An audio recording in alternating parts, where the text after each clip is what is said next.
আসসালামু আলাইকুম friends, welcome back to my channel. আরও একটি নতুন রেসিপি দেখার জন্য সবাইকে ওয়েলকাম করে নিচ্ছি। তো আজকের রেসিপি আমি তৈরি করব কেক। তো কেক তৈরির আগেই ভয় পাচ্ছেন? আজকের রেসিপিটি আপনাদের জন্য। কখনোই যদি কেক না করে থাকেন তাহলে এই রেসিপিটি দেখার পরে আপনারা 100% গ্যারান্টি দিয়ে বলছি আপনাদের কেক একদম পারফেক্ট, সফট, স্পঞ্জি এবং তুলতুলে হবে। তো কেক তৈরির জন্য আমি এখানে কিছু ইনগ্রিডিয়েন্টস নিয়েছি। যেমন এখানে নিয়েছি মিল্ক, বাটার নিয়েছি, আর এখানে ক্রিম নিয়েছি, আর বেকিং সোডা, বেকিং পাউডার। আজকের আমি কেকটি তৈরি করব সোডা দিয়ে। তো পাশে সোডার বোতলটা আমি দেখিয়ে দিয়েছি। তো এখানে আমি নিয়ে দিচ্ছি কনডেন্স মিল্ক। এখানে বড় চামচি 2 চা চামচ মতো হবে কনডেন্স মিল্ক। আর এখানে দিয়ে দিলাম আমি বাটার। তো বাটারটাও আমি অল্প করে দিয়ে দিয়েছি। আর এই দুইটা উপকরণকে খুব ভালো করে মিশিয়ে নিতে হবে। আর কেক তৈরির আগে যদি ফ্রিজে থাকে বেশ কিছুক্ষণ আগে কিন্তু বাইরে রেখে দিতে হবে। তো কনডেন্স মিল্ক আর বাটারটাকে খুব ভালো করে মিশিয়ে নিচ্ছে, একদম ক্রিমের মতো তৈরি হয়ে যাবে। তো অনেকেই কিন্তু ডিম থাকে বলে কেক খেতে চায় না, তো এইভাবে কেক তৈরি করে দেখবেন।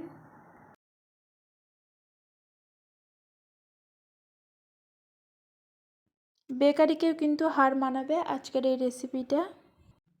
আর এখানে আমি দিয়ে দিচ্ছি 1 কাপ মতো চিনি। চিনিটাকে চেষ্টা করবেন একটু পাউডার করে নিতে, তাহলে খুব তাড়াতাড়ি মিশে যাবে। আর আস্ত চিনি দিলে একটু সময় লাগবে, তবে পাউডার করে দিলে এই কাজটি খুব দ্রুত হবে। আর খুব ভালো করে মিশিয়ে নিতে হবে। তো এই ব্যাটারটা একদম সফট ক্রিম তৈরি হয়ে গেছে, দেখুন কতটা সুন্দর লাগছে। আর এখানে আমি দিয়ে দিচ্ছি ভ্যানিলা এসেন্স। ভ্যানিলা এসেন্স দিলে খুব সুন্দর একটি ফ্লেভার আসে। আপনারা আপনাদের পছন্দ মতো এসেন্স দিয়ে দেবেন। তো এখানে এসেন্স আমি দিয়েছি 1 চামচ মতো। আর এসেন্সটা দেওয়ার পরে খুব ভালো করে মিশিয়ে নেব।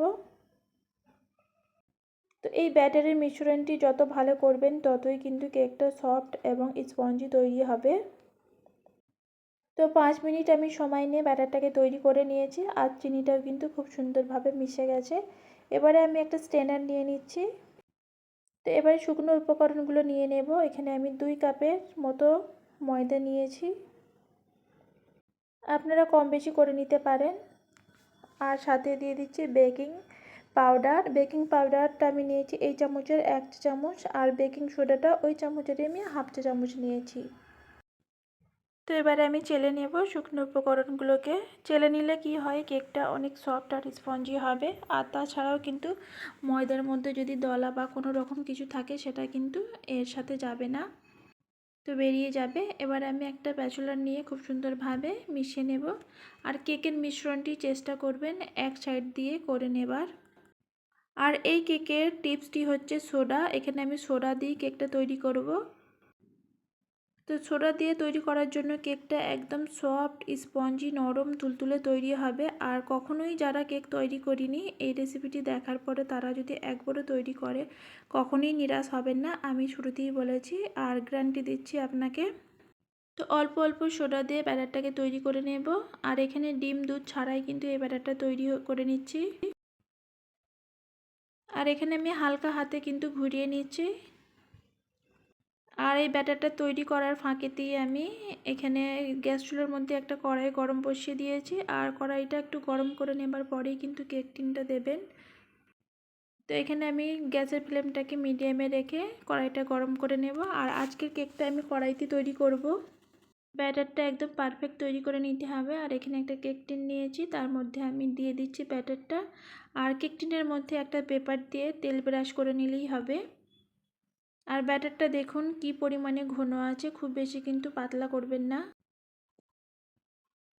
আর এখানে ব্যাটারটা একটু দেবার পরে এই ব্যাটারের প্লেটটাকে একটু ঠুকে নেবেন। এর মধ্যে হাওয়া বা বাবলস হয়ে থাকলে সেটা বেরিয়ে যাবে, না হলে দেখবেন অসংখ্য ছিদ্র হয়ে যাবে এবং ফুটো ফুটো হয়ে গেলে সেই কেকটা কিন্তু খেতে ভালো লাগবে না। অবশ্যই কিন্তু এই কাজটি করে নিতে হবে। তো কড়াইটা গরম হয়ে গেছে, তো এখানে আমি কেকের বাটিটা বসিয়ে দিচ্ছি। আর এটা সময় লাগবে 25 থেকে 30 মিনিট। মিডিয়াম ফ্লেমে আমি কেকটাকে তৈরি করব। 30 মিনিট পরে দেখুন কেকটা খুব সুন্দরভাবে হয়ে গেছে। আর কেকের কালারটা দেখুন দারুণ হয়ে এসেছে। আর ওপরে কিন্তু আমি একটা স্টিলের ঢাকনা দিয়ে রেখেছিলাম, কাঁচের ঢাকনাটা খুলে তো ওপরেও কালারটা কিন্তু খুব সুন্দর এসেছে। একটা কাঠি নিয়ে মাঝ বরাবর দেখে নেবেন যে কেকটা হয়েছে কি না। যদি কাঁচা থাকে তাহলে কাঠির গায়ে লেগে যাবে, আর যদি ভালো মতো হয়ে যায় তাহলে দেখবেন কাঠিটা শুকনো অবস্থায় বেরিয়ে যাচ্ছে। আর কেকটা অনেক সুন্দর আর সফট স্পঞ্জি হয়েছে। তো ঠান্ডা হয়ে যাওয়ার পরে আমি তুলে নিচ্ছি। খাবার সময় কিন্তু আমি যে কনডেন্স মিল্ক বাটার সবগুলোই কিন্তু এই কেকের মধ্যে পাবেন। একদম নরম তুলতুলে আর স্পঞ্জি কেকটা তৈরি হয়েছে। এইভাবে একবার হলেও ট্রাই করবেন। ভালো লাগলে লাইক কমেন্ট শেয়ার করবেন। এখনও অবধি যারা আমার সাথে আছেন তাদেরকে জানাই অসংখ্য ধন্যবাদ। আর লাইক এখনও করেননি, প্লিজ একটি লাইক করে দেন। এখানে দেখুন কেকটা নিচের দিকটাও কিন্তু খুব সুন্দর হয়েছে আর একটু পুড়ে যায়নি। এইভাবে তৈরি করে নিন। ডিসেম্বর মাস মানেই কেকের উৎসব বলতে পারেন। আর ডিসেম্বর মাসে কিন্তু অনেকেই কেক তৈরি করতে পছন্দ করে, তাদের জন্য তো একদম পারফেক্ট। আর যারা কখনো করেননি তারাও কিন্তু এই কেকটা তৈরি করলে প্রথমেতেই সফল হবেন, 100% গ্যারান্টি দিয়ে বলছি। তো একটু কেটে দেখে দিলাম, দেখুন ভেতরটা কতটা জালিদার হয়েছে আর কতটা সফট হয়েছে। এই কেকটা খেতেও কিন্তু ভীষণ ভীষণ সুন্দর হয়েছে। তো আজকের রেসিপি এই অবধি, আর বেশি বড় করলাম না, এখানেই শেষ করলাম। আর এতক্ষণ আমার সাথে থাকার জন্য অসংখ্য ধন্যবাদ। আমি নিজেই কিন্তু বিশ্বাস করতে পারছি না কেকটা এতটা সুন্দর, এতটা খেতে মজা হয়েছে। ভিডিওটিকে আর বেশি বড় করলাম না, এখানেই শেষ করলাম। সবাই ভালো থাকবেন, সুস্থ থাকবেন। আল্লাহ হাফিজ।